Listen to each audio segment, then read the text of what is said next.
What are you doing at LaGuardia Airport on New Year's Day? I'm coming to see my grandma. What's your name? Leola Brown. And how old are you? 9 3/4. Who is your grandma? LYNNE Stewart. And what do you have in your hands? What? What do you have in your hands? Flowers. What are you going to do with them? Give them to her. Did you expect this was going to be happening? Yeah. Did it surprise you? Yeah. And who else do we have here today? You guys want to introduce yourselves? My name is Dante, and I'm here because my grandpa just came out of jail. How do you feel? Great. Are you excited? Yes.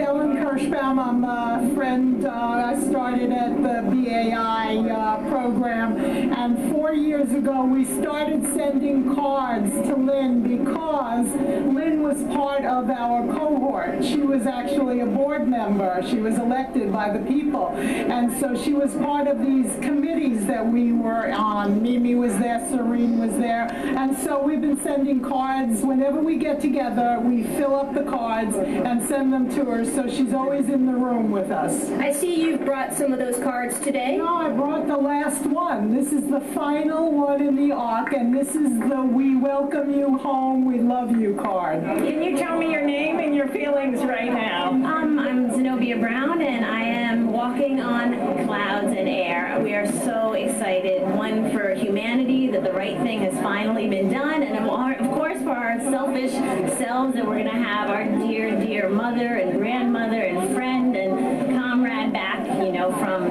really the clutches of death. So we're just so happy. We recently had you on Democracy Now! You're a doctor. You were talking about how you were hoping you could help Lynn when she came home, but did you expect it would be today, New Year's Day? I didn't expect it to be today, but I knew it would be someday. Absolutely. Absolutely knew it had to happen. How are you preparing for her homecoming as she is very ill? Well, as a family, we're pulling together to make sure she has everything to be comfortable at home, but also arranging for her to be seen at Kettering as soon as possible so she can continue with her chemotherapy. And who's this? This is her granddaughter. I'm Serafina Brown. And how old are you, sir? 13. And what are you holding? Flowers. For my grandma. Did you expect this day would come? I was hoping it would come soon, and it's a surprise that it happened today. Here comes Lynn Stewart. She is getting out of her wheelchair.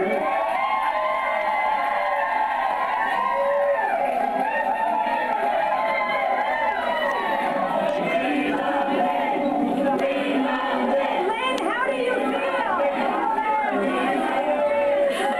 Beyond joy.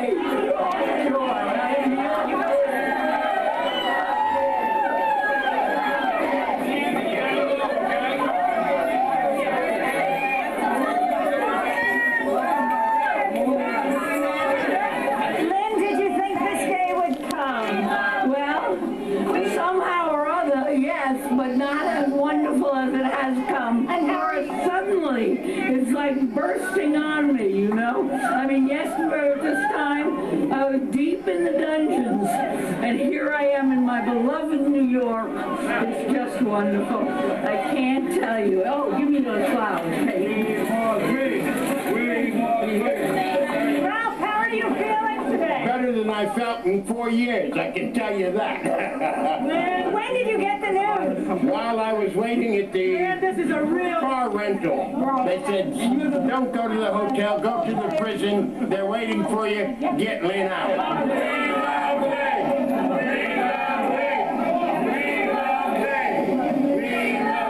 So Lynn, where were you yesterday in 2013, and where are you today in 2014?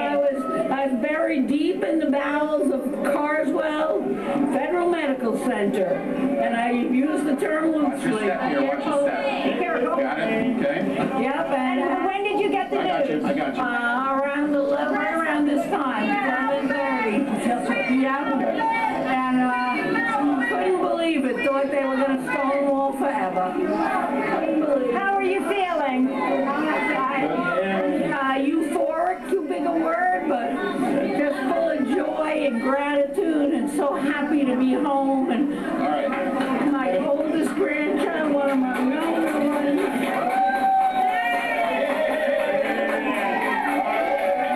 What do you want to do when you first go home to your son's house?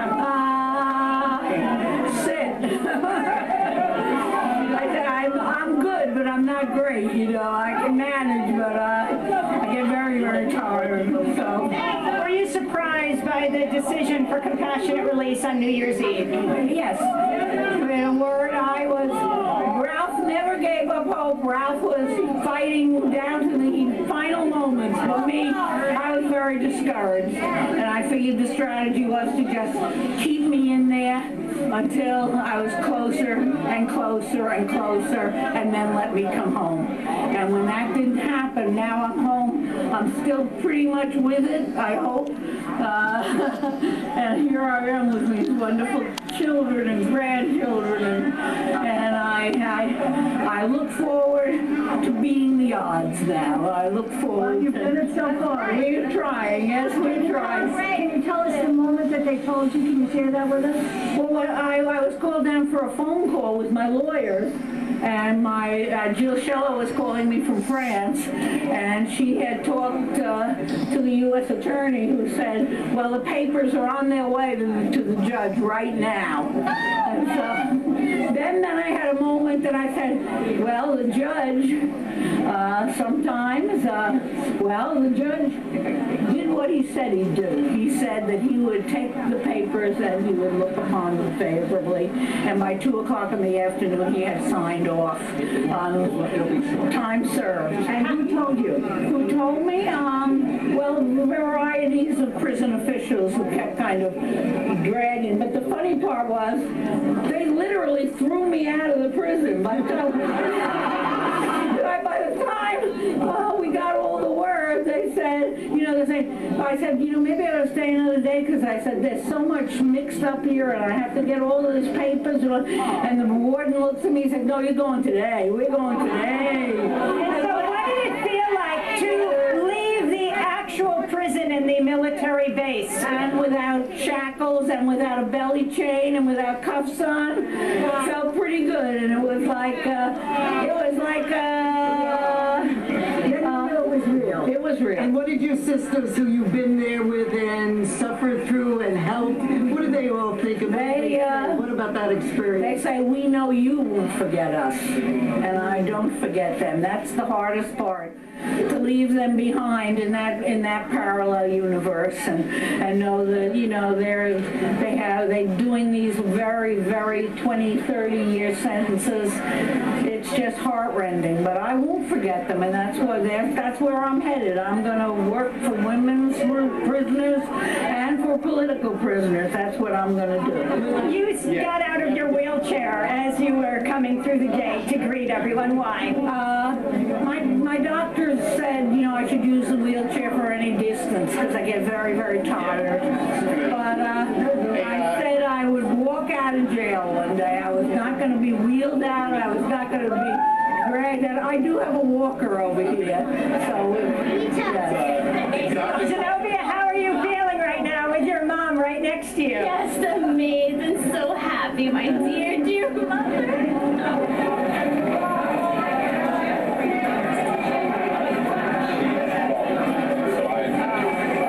How does it feel to have one of your doctors be your own daughter? pretty good. It's I say it is really the gold card, because it is so nice to be able to pick up a phone and say, well, I had chemo and I was like manicky, and I said, what the heck's the matter with me? I can't stop talking.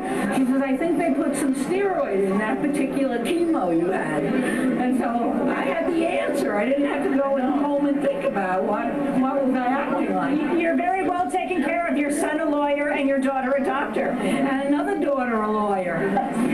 She's here too. Ralph, Lynn said that you always believed she would get out, but that she didn't have the same faith. Well, I tell you, the alternative of not getting her out was totally unacceptable. And this is why we all struggled so hard, and each time we got a no, we, as a group, redoubled our efforts, and we the people, got her out. Lynn, how did you end up in a Texas prison when your family is clearly here in New York? Well, the judge recommended Standberry, but I have a number chronic illnesses. I'm diabetic, blood pressure. It's the only medical facility for women in the federal prison system. And let me tell you, if that's the only one, it ain't much. Was Thea Siddiqui in the prison? It's a separate part. They have an administrative unit where and Marie Mason is also in that. She's a green activist. She's also in that part of the what they call the admin building. Do you have a message for lawyers in the country today? Do better. Do better. Do better than you've been doing, because let me tell you, I talked to an awful lot of women in that place, and the lawyering is not at a high level, I'm sorry to say. How many women were there? There are about 2,500. Have any thoughts of continuing to practice? Well, I'm disbarred, and my legal team has said it's not going to be easy to get you back in. I really don't. I got to beat this other thing first. The cancer. Yeah, the cancer, my chemo brain, and all the other things, you know. The letter that you wrote talking about prison being a loveless place, why you wanted to leave, your personal appeal to the judge. Right. Well, we felt that we should do a personal appeal at that point. That we were doing sort of an end around because we knew we had to have BOP make the actual application. But we figured, well, maybe if I write a letter and I put down, you know, just how terrible a place it is, that might move him. I don't know that it moved him, but I tell you, he got the application at about 10 o'clock in the morning, and at 2 o'clock in the afternoon it was signed and back at the prison. So I have to say, you know, there was something going on there. You wrote, I want to be where all is familiar. And where is that? Right here. Right here. Do you have a message for aging and sick prisoners? They just have to hang in there and fight for every inch and never give in and never say, you know, never say die. It's very easy to give up in prison and just become an invalid. But we want people not to give up and to fight them and make them do it right, just like they would do, I hope, for me at Sloan Kettering, because it's so important. So important. How does it feel to be picking up Lynn? Fabulous. Overjoyed. Say your name. Overjoyed. I'm Brenna. I'm her oldest daughter. You're the lawyer. I'm the lawyer. One of them. One of them. Did you think this day would be happening? I did not think it would be happening.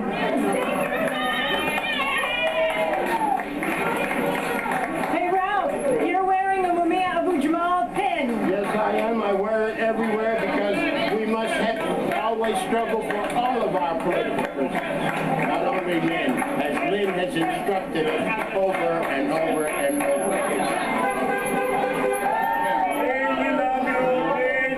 That ends our report. I'm Amy Goodman with Renee Feltz at the American Airlines Terminal. Lynn Stewart is free.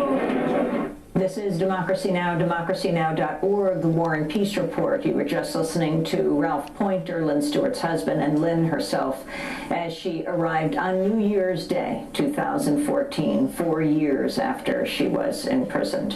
I'm here with Juan Gonzalez and